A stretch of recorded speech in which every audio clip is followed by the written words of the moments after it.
नमस्कार दोस्तों, स्वागत है आप सभी लोगों का आपके अपने चैनल ट्रेडर्स डायरी में। दोस्तों आज हम बात करने में ब्रैडकॉम ग्रुप के ऊपर। और दोस्तों ये है स्पेशल वीडियो क्योंकि यहाँ पर आपको मैं बताने वाला हूँ कि यहाँ पर अमेरिका में अभी हाल ही में आपने सुना होगा कि फ्रेशवर्क की लिस्टिंग हुई है, जो कि चेन्नई बेस्ड कंपनी है और धमाकेदार लिस्टिंग हुई है, जिसने 500 एम्प्लॉयज़ को जो है वो करोड़पति बना दिया है एक ही झटके में। तो 500 इंडियन एम्प्लॉयज़ हैं जो कि करोड़पति बन चुके हैं सिर्फ एक कंपनी के आईपीओ आने से। तो दोस्तों आज हम उससे कंपेयर करने वाले और देखने वाले हैं कि ब्रैडकॉम ग्रुप और फ्रेशवर्क्स में कितना डिफरेंस है, इसको समझने की कोशिश करते हैं। तो फुल डिटेल एनालिसिस वीडियो है दोस्तों, पूरा देखिएगा। तो दोस्तों फ्रेशवर्क के बारे में बता देने से पहले मैं आपको ब्रैडकॉम ग्रुप के बारे में बता देता हूं, जो कि आपको पता ही होगा, लेकिन अगर नहीं पता है तो आप ये समझ लीजिए कि ब्रैडकॉम ग्रुप जो है वो एडटेक कंपनी है, यानी एडवर्टाइजमेंट बेस्ड कंपनी है और ये टेक्नोलॉजी बेस्ड कंपनी है। एडवर्टाइज को कहाँ पर किधर ये दिखाना है, ये इनका काम है, क्योंकि सिर्फ और सिर्फ एडवर्टाइज को एडवर्टाइज करवाना, मतलब एडवर्टाइजिंग को करवाना ही सिर्फ काफ़ी नहीं होता है। कहाँ करवाना चाहिए, किधर करवाना चाहिए, किसके पास एडवर्टाइज आपका जो है पहुँचना चाहिए, इसमें बहुत सारा एनालाइसिस करना पड़ता है, तब जाकर जो है आपका जो है ग्रोथ आपको दिखती है, आपको ग्रोथ मिलती है। उसमें कंपनी ग्रोथ में एक बहुत इंपॉर्टेंट रोल होता है एडटेक का, और एडटेक में ये बादशाह है, यानी ब्रैडकॉम ग्रुप जो है वो बादशाह है और अच्छा खासा रन कर रही है कंपनी। साथ ही इसमें सॉफ्टवेयर का भी काम है, तो ब्रैडकॉम ग्रुप में एडटेक प्लस सॉफ्टवेयर बिजनेस भी इसके के अंदर आता है। सॉफ्टवेयर का एक बड़ा हिस्सा है जो कि आगे चलकर एक बहुत बड़ा यूनिक बिजनेस भी बनने वाला है, और हो सकता है शायद यहाँ पर जो है हमको कुछ इसकी बातें सुनने में मिले कि सॉफ्टवेयर, क्योंकि ज़्यादा सॉफ्टवेयर के बारे में जो डिटेल है वो सामने नहीं आई है इसकी, बस यहाँ पर जो है एक फिगर जो है वो हमको दे दी गई है। तो ठीक है, अब हमने ब्रैडकॉम ग्रुप के बारे में समझ लिया है, अब समझते हैं फ्रेशवर्क के बारे में। तो फ्रेशवर्क जो है ये इनका काम क्या है, ये आईटी सेक्टर में जो आईटी कंपनीज हैं, कस्टमर सर्विसेज है, सेल्स और मार्केटर्स जो है, एचआर, इनकी जॉब को जो है वो थोड़ा सा इजी करने का काम करते हैं। यानी जो इनके ऊपर जो बर्डन होता है आईटी कंपनीज के ऊपर, वो बर्डन जो है वो फ्री करने का काम जो है वो फ्रेशवर्क का है। अब जो भी काम हो, जैसे मार्केटिंग काम हो तो थोड़ा ये हैंडल कर लेते हैं। यहाँ पर अगर जो आपने बीपीओस देखे होंगे, जो जिससे आप कॉल सेंटर कहते हैं, वो काम भी इसी के अंदर आ जाता है। तो ऐसे बहुत सारे जो काम को बहुत ही ईजी करते हैं, जैसे बड़ी बड़ी कंपनियों के जो काम होते हैं उन्हें ईजी करने का जो काम है, जो ठेका है, वो फ्रेशवर्क को दिया जाता है। तो कुल मिला के हिंदी में बात ये है। अब उम्मीद है आपको ये समझ में आ गया होगा। अब सास टेक्नोलॉजी पे ये कंपनी बेस्ड है। अब सास क्या होता है, सास मैं आपको बता दूं कि सास जो है वो यहाँ पर एक एप्लीकेशन, एक सर्वर के तौर पे काम करते हैं। जैसे सास एक एप्लीकेशन है, कोई एप्लीकेशन है और वो सास सर्वर पर जो है वर्क करता है। तो जो सास सर्वर जो नेटवर्क जो है जो प्रोवाइड करवा रहे होंगे, जैसे फ्रेशवर्क है वो अपना सर्वर प्रोवाइड करवा रही है किसी कंपनी को, तो उनका एप्लीकेशन जो है वो इनके सर्वर पर रन होगा। समझ में आ रही होगी बात। तो जो एप्लीकेशन है, जैसे आपकी कंपनी है और एक मेरी कंपनी है जैसे फ्रेशवर्क है, तो आपकी कंपनी जो है, आपका जो एप्लीकेशन है वो मेरे सर्वर पर जो है, मेरे बनाए हुए सर्वर पर जो है वो रन करेगा। इससे क्या होगा, इस टेक्नोलॉजी का मतलब ये है, जैसे कंप्यूटर में कोई खराबी आ जाती है, कुछ भी प्रॉब्लम आती है, तो आपका जो डेटा है वो सेव रहता है सर्वर, यानी मेरे कंपनी के सर्वर पर जो है आपके कंपनी का जो डेटा है वो सेव रहेगा।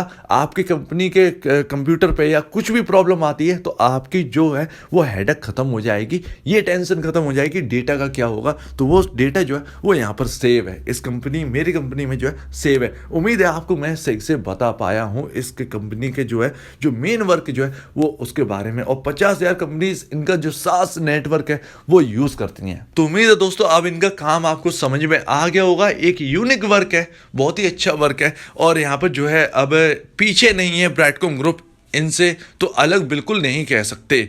अब यहाँ पर जो है यहाँ पर कंपेयर करने की बात क्या है, तो मैं आपको बता दूं कि कुल मिला के यहाँ पर ये फ्रेशवर्क का स्टॉक है और 46.75% पर ये माफ़ कीजिएगा $46.75 पर यहाँ पर जो है अमेरिका में काम कर रहा है उस। और यहाँ पर जून 2021 के जो रिजल्ट हैं, अब इसको समझने की कोशिश करिए। तो जून 2021 के जो रिजल्ट है उसमें इनका रेवेन्यू है, ये डॉलर में है इनका रेवेन्यू, मैं आपको कन्वर्ट करके मैं बताता हूँ।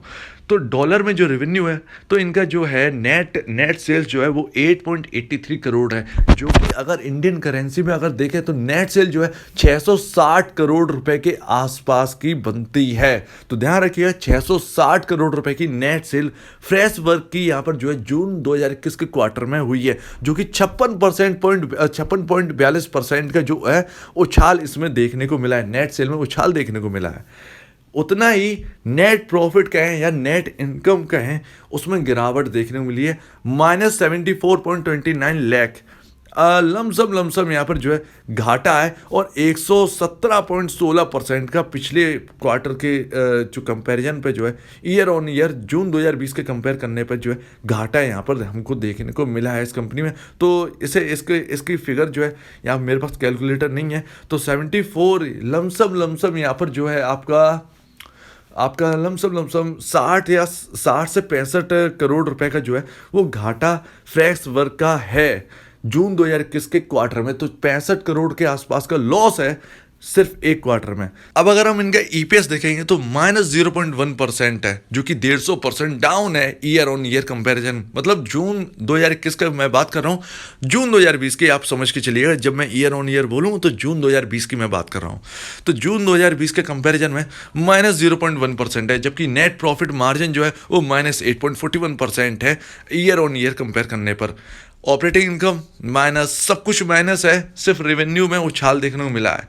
उम्मीद है आपको यहाँ पर समझ में आ गया होगा। अब यहाँ पर देखिए ब्रैडकॉम ग्रुप का। तो ब्रैडकॉम ग्रुप में जून 2021 के क्वार्टर में रेवेन्यू जो है 654.05 करोड़ रुपीस का यहाँ पर रेवेन्यू है, जबकि यहाँ पर 654 करोड़ रुपए का रेवेन्यू ब्रैडकॉम ग्रुप का है। और यहाँ पर जो है यहाँ पर फ्रेश वर्क की बात करें तो 660 करोड़ का है। सिर्फ और सिर्फ 6 करोड़ का डिफरेंस यहाँ पर ब्रैडकॉम ग्रुप के कंपेयर करने पर है। तो 6 करोड़ का डिफरेंस है नेट सेल में। नेट रेवेन्यू की अगर बात करेंगे, माफ कीजिएगा, नेट इनकम की बात करेंगे या नेट प्रॉफिट की बात करें तो 105.55 करोड़ का प्रॉफिट है ब्रैडकॉम ग्रुप को, जबकि यहाँ पर 65 करोड़ का फ्रेश वर्क और घाटा है इसी क्वार्टर में।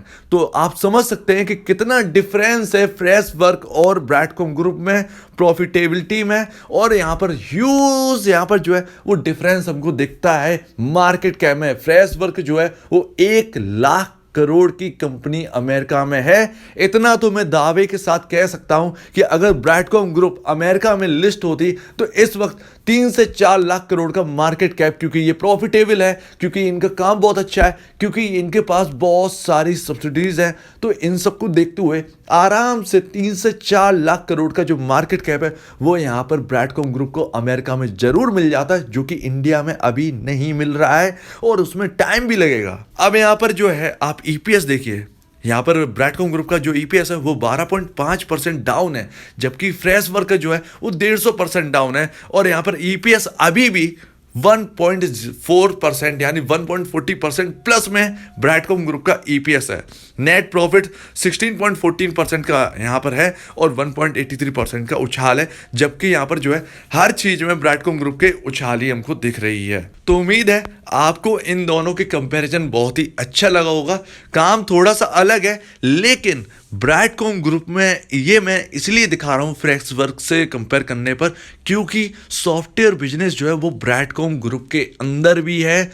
छोटा सा पार्ट है, लेकिन इतना छोटा भी नहीं है कि उसे इग्नोर किया जा सके। तो ब्रैडकॉम ग्रुप में भी अब डिटेल जो है वो कंपनी को जो है वो साइट पर लानी चाहिए कि किस तरीके से सॉफ्टवेयर जो है वो बनाते हैं, किस सॉफ्टवेयर टेक्नोलॉजी में वो कैसा काम करते हैं, ये सब चीज़ें उनको अब यहाँ पर लानी चाहिए, क्योंकि यहाँ पर बहुत बड़ा यहाँ पर मार्केट हो चुका है यहाँ पर ब्रैडकॉम ग्रुप के सॉफ्टवेयर डिवीज़न का। तो 80 करोड़ का जो रेवेन्यू है वो ब्रैडकॉम ग्रुप का जो है वो 80 करोड़ का जो 600 654 करोड़ का जो आपको रेवेन्यू दिख रहा है ब्रैडकॉम ग्रुप का, उसमें से 80 करोड़ का तो सॉफ्टवेयर डेवलपमेंट के सॉफ्टवेयर डिवीजन का ही उसमें रेवेन्यू जुड़ा हुआ है। तो इसको यहाँ पर समझना पड़ेगा।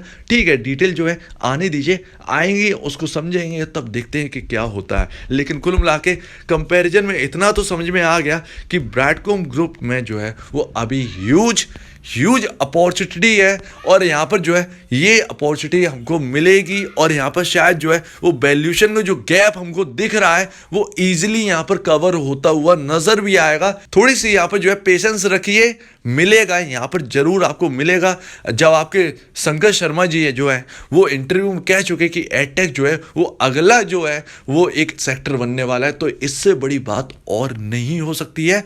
उम्मीद है आपको ये बात समझ में आ रही होगी कि कितना ह्यूज अभी जो है हमको लेना है। अभी अपॉर्चुनिटी बहुत ज़्यादा है इस सेक्टर में, और यहाँ पर जो है वैल्यूएशन मिलना अभी तो स्टार्ट ही हुआ है। तो देखना है, एक लंबा गैप है, उसे कवर करेंगे, उसमें पैसा भी बनेगा, साथ ही यहाँ पर जो है अपना जो बेस है वो भी यहाँ पर मजबूत होगा। क्योंकि बहुत कम ऐसे शेयर्स होते हैं, बहुत कम आप में से लोग होंगे जिनके पास ऐसा कोई शेयर डला हो जो स्मॉल कैप में हो और यहाँ पर जो है मिड कैप में पहुँच गया, और मिड कैप से लार्ज कैप में पहुँचने वाला हो। अब लार्ज कैप में पहुँचेगा ये तो वक्त ही बताएगा, लेकिन फंडामेंटली लार्ज कैप वाली कंपनी हम लोग को स्मॉल कैप में मिल रही है। तो उम्मीद है, आशा करता हूँ कि आपको मैं समझाने में जो है वो यहाँ पर कामयाब हूँ। यहाँ पर अच्छे से मैंने आपको समझा दिया है और अच्छे से आपको समझ में आ गया होगा। अगर आपको कोई भी प्रॉब्लम है तो प्लीज़ कमेंट सेक्शन में कहिएगा, कुछ पूछना है, कुछ बताना है तो प्लीज़ कमेंट सेक्शन में जरूर कहिएगा और बताइएगा। और अगर आपको ये वीडियो अच्छी लगी हो तो लाइक करिए, चैनल करिए सब्सक्राइब, प्लस बेल आइकन को जरूर दबाइएगा ताकि आपके पास नए नए नोटिफिकेशन जो है वो आपके पास आते रहे। तो आप दीजिए मुझे इजाज़त। वीडियो देखने के लिए बहुत बहुत धन्यवाद दोस्तों।